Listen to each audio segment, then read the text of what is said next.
चलो चलो हम लोग आज की अपनी करंट अफेयर की क्लास को स्टार्ट करते हैं। तुम लोगों को पता था कि जो करंट अफेयर की क्लास हम लोग पढ़ रहे थे, इसमें हम लोग डिफेंस के जितने भी करंट अफेयर थे जनवरी मंथ के, वो पढ़ रहे थे। ठीक है, तो आज इसकी ये सेकेंड क्लास है। कल की क्लास में भी कुछ कुछ इंपॉर्टेंट करंट अफेयर जितने भी थे डिफेंस से रिलेटेड, वो सारे के सारे करंट अफेयर कवर करा दिए गए थे। आज के इस क्लास में उसके आगे से हम लोग पढ़ेंगे। जो सबसे पहला करंट अफेयर आज हम लोगों को पढ़ना है, वो पढ़ना है ऑपरेशन अलर्ट के बारे में। ऑप्स अलर्ट, ऑप्स का मतलब क्या होता है? Operation alert. बीएसएफ, बीएसएफ मतलब क्या है? बीएसएफ का फुल फॉर्म होता है बॉर्डर सिक्योरिटी फोर्स। ठीक है, बॉर्डर सिक्योरिटी फोर्स, बीएसएफ का फुल फॉर्म होता है border security force. Border security force या बीएसएफ जो है, ये एक सीएपीएफ है।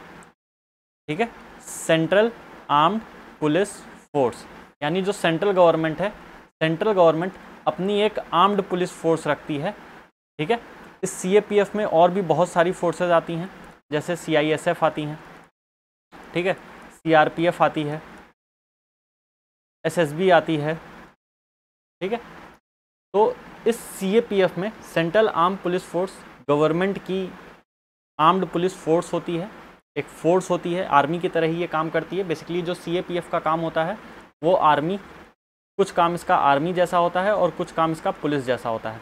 तो ये आर्मी और पुलिस का एक मिक्स ऑर्गेनाइजेशन होता है, और उस ऑर्गेनाइजेशन के अंदर बहुत सारी फोर्सेज आती हैं, जैसे सीआईएसएफ हो गई, सीआरपीएफ हो गई, एसएसबी हो गई, ठीक है, बीएसएफ हो गई। तो सीएपीएफ की एक फोर्स है, उस फोर्स का नाम है बीएसएफ। ठीक है, बीएसएफ का फुल फॉर्म होता है बॉर्डर सिक्योरिटी फोर्स। बीएसएफ करती क्या है? तो ये देखिए, आप लोगों का ये इंडिया है, इस साइड पाकिस्तान है। ठीक है, इस साइड क्या है? पाकिस्तान है। तो इंडिया और पाकिस्तान के बॉर्डर पे बेसिकली बीएसएफ का काम क्या होता है कि जो इंडिया और पाकिस्तान का बॉर्डर है, इंडिया और पाकिस्तान के बॉर्डर एरिया जो हैं, जो भी इंडिया और पाकिस्तान का बॉर्डर एरिया है, इंडिया पाकिस्तान के बॉर्डर एरिया को सुरक्षित रखने का काम होता है बॉर्डर सिक्योरिटी फोर्स या बीएसएफ का।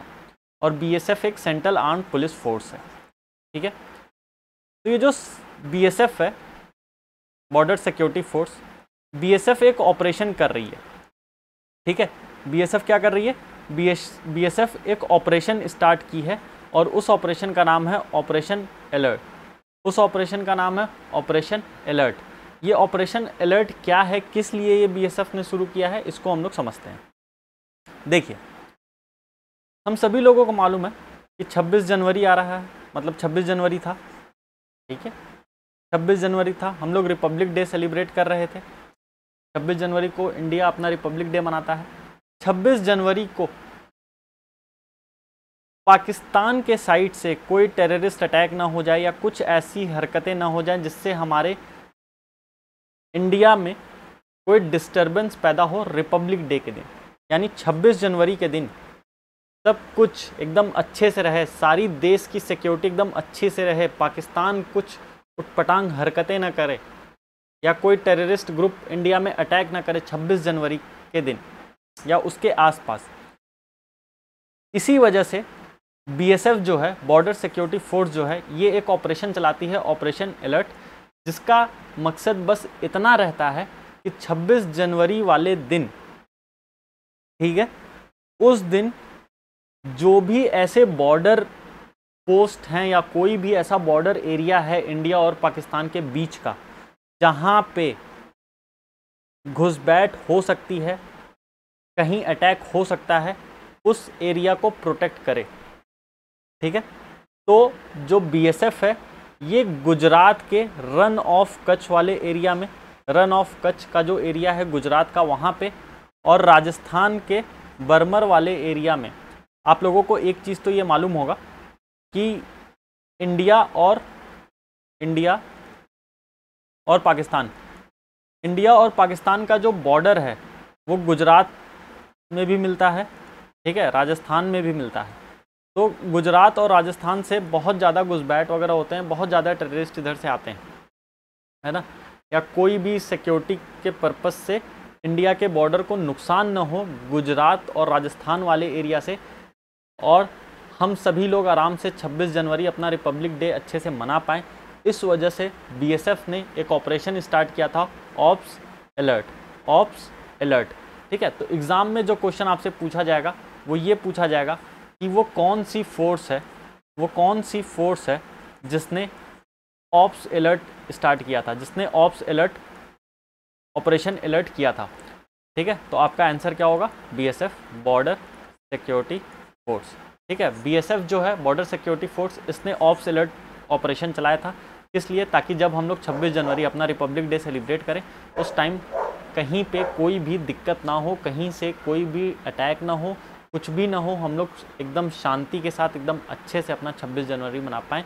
इस वजह से बीएसएफ ने एक ऑपरेशन स्टार्ट किया था और उस ऑपरेशन का नाम है ऑप्स अलर्ट। यहाँ पे आप लोग पूरा अच्छे से देख सकते हैं। यहाँ पे जो ऊपर आप लोगों को इस इमेज दिख रही होगी वो कौन से न्यूज़पेपर की है, तो आप लोग यहाँ पे देख सकते हैं द हिंदू न्यूज़पेपर में ये करंट अफेयर था। ठीक है, बीएसएफ ने एक ऑपरेशन कंडक्ट किया है, उस ऑपरेशन का नाम है ऑपरेशन अलर्ट। ठीक है, ये कहाँ कहाँ हुआ है? तो इंडिया पाकिस्तान का जो बॉर्डर है गुजरात और राजस्थान वाले एरिया में, वहाँ पे ये एक्सरसाइज या ये ऑपरेशन किया गया है। किस लिए? ताकि हम लोग अच्छे से रिपब्लिक डे अपना सेलिब्रेट कर पाएँ। तो एग्ज़ाम में सिंपल आपसे क्वेश्चन पूछेगा कि ऑपरेशन अलर्ट जो है या ऑप्स अलर्ट ये किस ऑर्गेनाइजेशन ने की थी? तो बॉर्डर सिक्योरिटी फोर्स ने की थी। बीएसएफ क्या है? बीएसएफ एक सीएपीएफ का पार्ट है, सेंट्रल आर्म पुलिस फोर्स का एक पार्ट है। ठीक है, आई होप आप लोगों को ये वाला करंट अफेयर अच्छे से समझ में आया होगा। अब हम लोग बढ़ते हैं अपने अगले करंट अफेयर की तरफ। हम लोगों का जो अगला करंट अफेयर है ये एक सबसे इम्पॉर्टेंट करंट अफेयर है। ठीक है, ये जनवरी का डिफेंस कैटेगरी में जो डिफेंस से रिलेटेड करंट अफेयर होता है उसका ये एक सबसे इम्पॉर्टेंट करंट अफेयर हो सकता है। आने वाले आपको किसी भी एग्ज़ाम में ये करंट अफेयर के ऊपर क्वेश्चन दिख जाए। ठीक है, तो इस वजह से इस करंट अफेयर को आप ध्यान से पढ़िएगा और समझिएगा।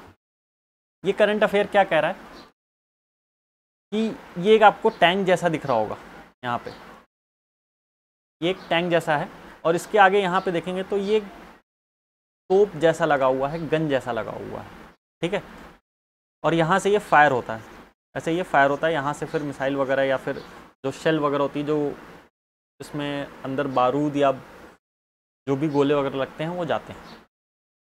ठीक है, ये जो आपको यहाँ पे इमेज दिख रही है इसका नाम है K9 वज्र। K9 वज्र, यहाँ पे जो इमेज में आपको ये दिख रहा है इसका नाम क्या है? K9 वज्र। अब ये K9 वज्र क्या है, इससे रिलेटेड जो भी चीज़ें करंट अफेयर में थी वो हम आप लोगों को बताते हैं। देखिए है क्या कि आप सभी लोगों को मालूम है इधर बीच इंडिया और चाइना के बीच में काफ़ी ज़्यादा टेंशन हो रहा है बॉर्डर एरियाज़ में। ठीक है, और इंडिया और चाइना के बीच में जो बॉर्डर लाइन है इसको बोला जाता है line of actual control, LAC. ठीक है, line of actual control. India और चाइना के बीच में जो लाइन है इसको बोला जाता है लाइन ऑफ एक्चुअल कंट्रोल। और हम सभी लोगों को ये बात भी बहुत अच्छे से मालूम है कि इंडिया और चाइना के बीच में रिलेशन काफ़ी ज़्यादा ख़राब होता जा रहा है, खासकर बॉर्डर वाले एरिया में।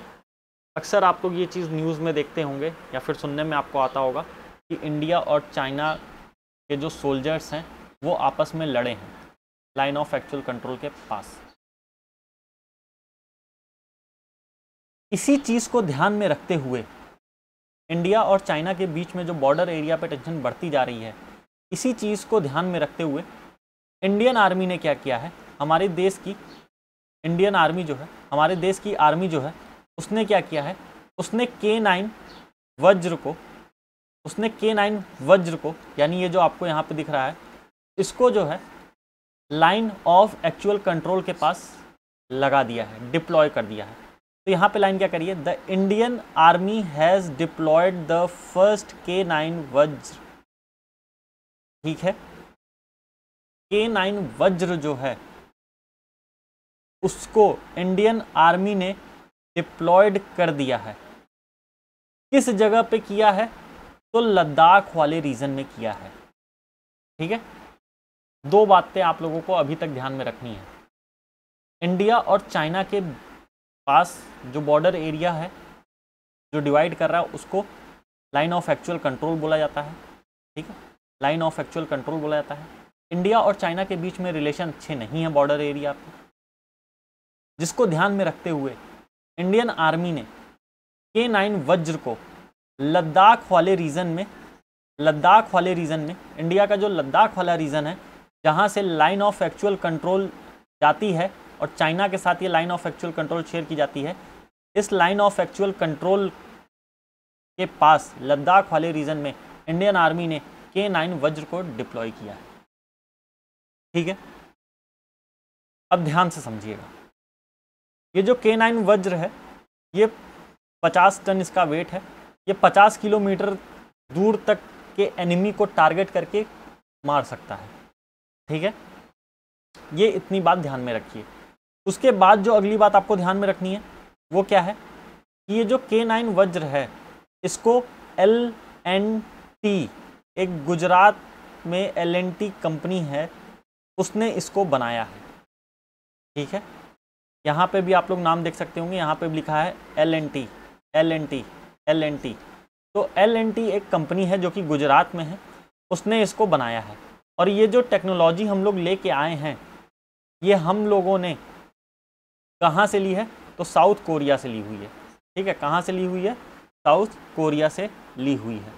अब आप लोग एक बात को ध्यान में रखिएगा, अभी तो ये जो K9 वज्र है इसको लद्दाख वाले रीजन में ले जाके डिप्लॉय किया गया है ताकि इंडिया और चाइना के बीच में अगर कुछ ऐसा टेंशन जैसा माहौल बने तो वहाँ पे इसका यूज़ किया जा सके। ठीक है, लेकिन इसके पहले इसका यूज़ हम लोग डेजर्ट एरिया में करते थे। ठीक है, जो डेजर्ट एरिया है, डेजर्ट एरिया में इसका यूज़ करने के लिए इसको बनाया गया था। पहले ये इंडिया पाकिस्तान बॉर्डर के पास थी, लेकिन हालातों को देखते हुए, चाइना के साथ जो हालात ख़राब हो रहे थे उसको देखते हुए इंडियन आर्मी ने इसको लाइन ऑफ एक्चुअल कंट्रोल, यानी जो लाइन चाइना और इंडिया को डिवाइड कर रही है, लद्दाख वाले एरिया के पास जा रही है, वहाँ पे इसको डिप्लॉय कर दिया गया है। ठीक है, तो यही था LAC से रिलेटेड, लद्दाख से रिलेटेड और K9 वज्र, इनका क्या आपस में रिलेशन है आप लोगों को समझ में आ चुका होगा। एक बार इसको फिर से समझ लेते हैं क्योंकि ये बहुत ही इम्पॉर्टेंट करंट अफेयर हो जाता है। देखिए, इंडिया और चाइना के बीच में रिलेशन अच्छा नहीं था। बॉर्डर एरिया के आसपास इंडिया और चाइना के बीच में रिलेशन बिल्कुल भी अच्छा नहीं था, काफ़ी टेंशन का माहौल रहता था। इसी बात को ध्यान में रखते हुए जो हमारी आर्मी है, जो हमारी इंडियन आर्मी है, उसने क्या किया है कि इंडिया और चाइना के बॉर्डर के पास लद्दाख वाले रीजन में, ठीक है, इंडिया और चाइना का जो बॉर्डर एरिया है उसको कौन सी लाइन बताती है, तो लाइन ऑफ एक्चुअल कंट्रोल।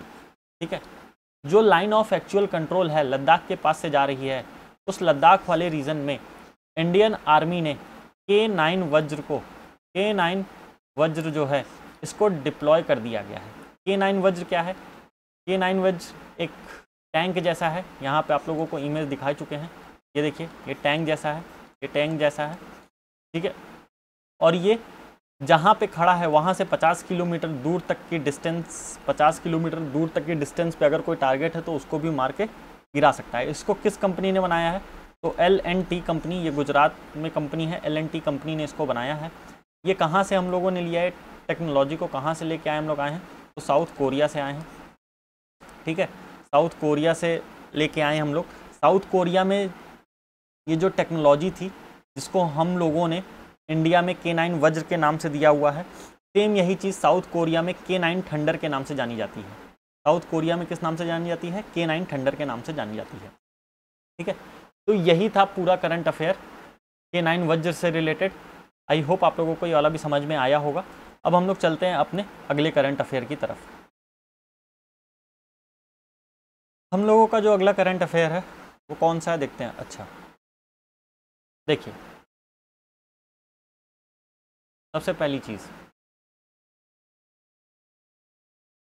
एक हेलीकॉप्टर होता है, ठीक है, एक हेलीकॉप्टर होता है जिस हेलीकॉप्टर को आर्मी यूज़ करती है। ठीक है, एक हेलीकॉप्टर है, उस हेलीकॉप्टर को आर्मी यूज़ करती है और उस हेलीकॉप्टर का नाम है अपाचे।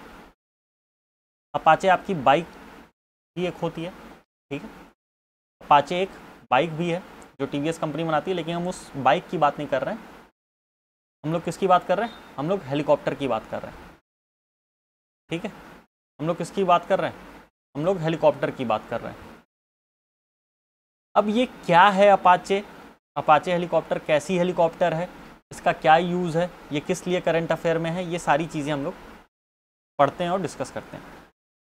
देखिए, अपाचे एक हेलीकॉप्टर का नाम है जो कि आर्मी यूज़ करती है और ये अटैक हेलीकॉप्टर है, ठीक है, ये अटैक करने के लिए काम में आता है।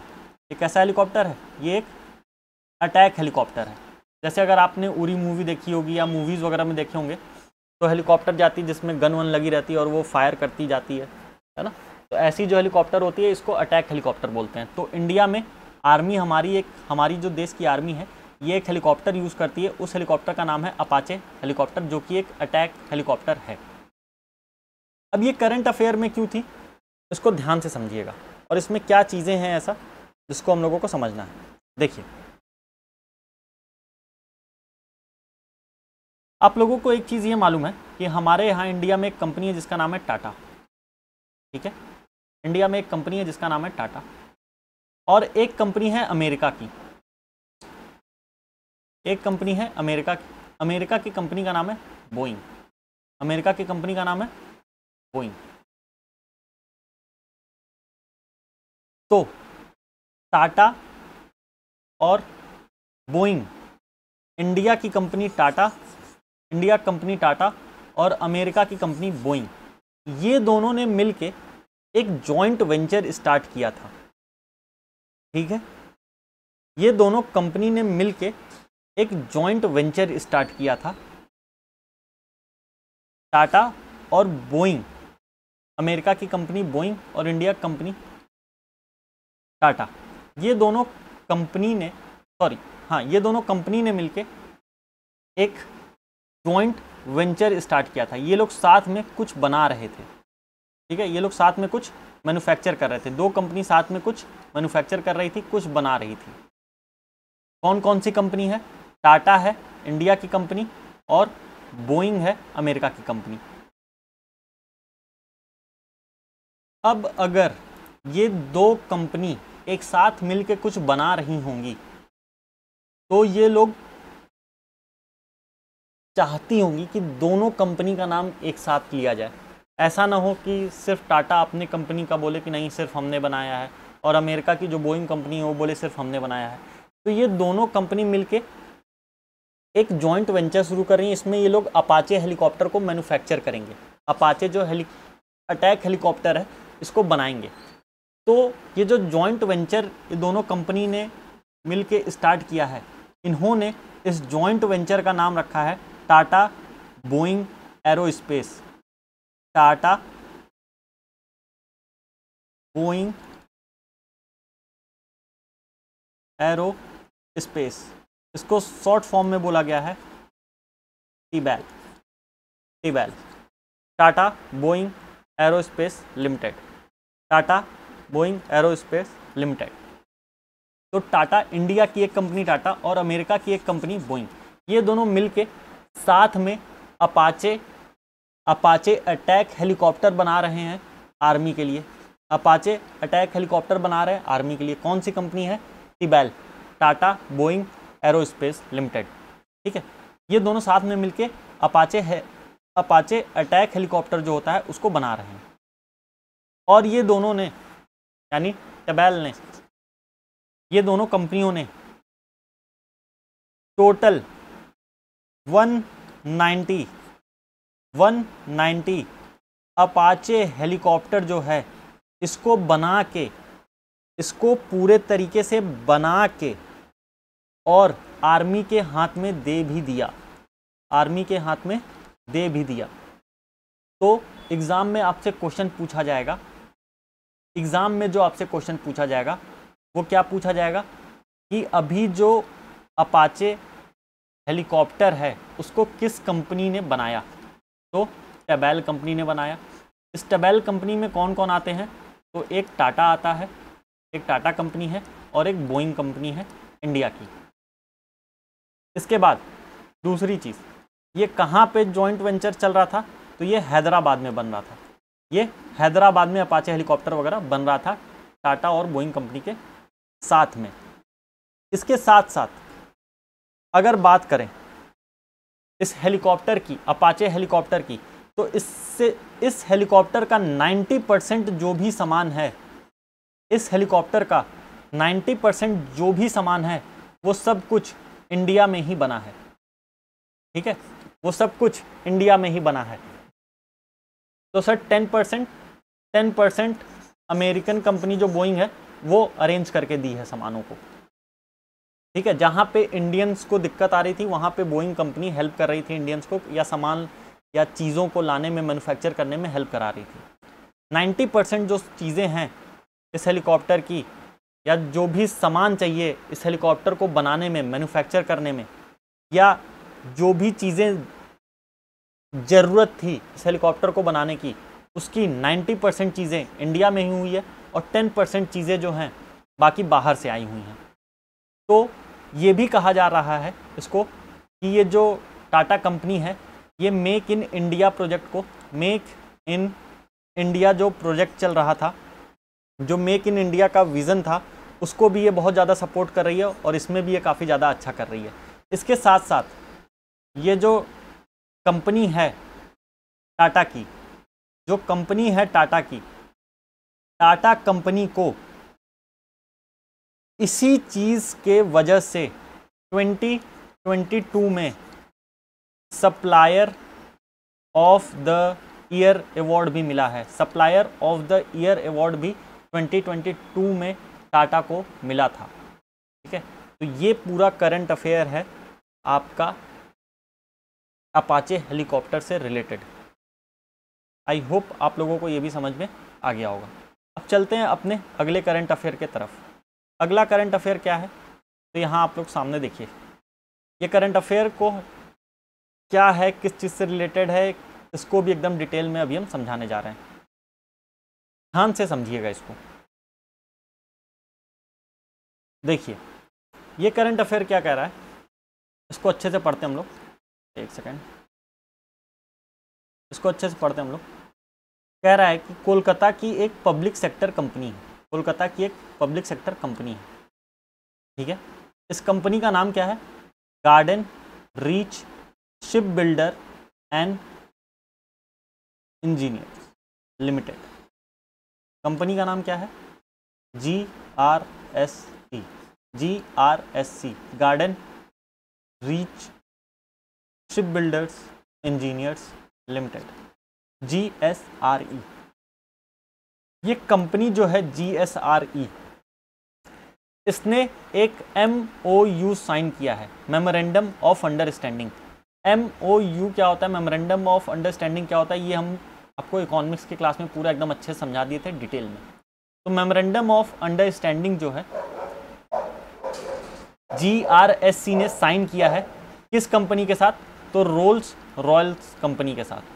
रोल्स रॉयल्स जो कंपनी है, रोल्स रॉयल्स जो जर्मनी की कंपनी है, जो जर्मन कंपनी है रोल्स रॉयल्स, इस रोल्स रॉयल्स कंपनी के साथ GRSC, garden reach supply ship builders engineers limited जो कंपनी है, इसने जर्मनी की रोल्स रॉयल्स कंपनी के साथ एक MOU साइन किया है, मेमोरेंडम ऑफ अंडरस्टैंडिंग साइन किया है।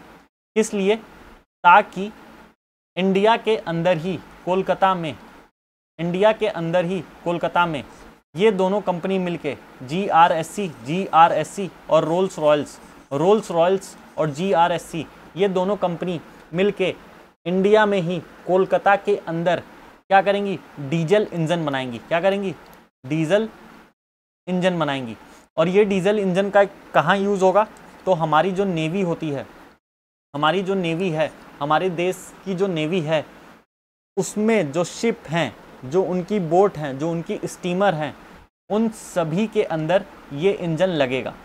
ठीक है, तो एग्ज़ाम में आपसे क्वेश्चन पूछा जाएगा, जो मैराइन डीजल इंजन बन रहा है हमारे इंडियन नेवी के यूज़ के लिए, उसको कौन कौन सी कंपनी बना रही है, तो आप लोग याद रखिएगा कि रोल्स रॉयल्स कंपनी और GRSC कंपनी, ये दोनों कंपनी मिलके एक मेमोरेंडम ऑफ अंडरस्टैंडिंग साइन की हैं, जिसमें ये बात लिखी गई है कि रोल्स रॉयल्स और GRSC ये दोनों कंपनी मिलके इंडिया में ही कोलकाता के अंदर मैराइन डीजल इंजन्स को मैन्युफैक्चर करेंगी और इंडियन नेवी को देंगी यूज़ करने के लिए।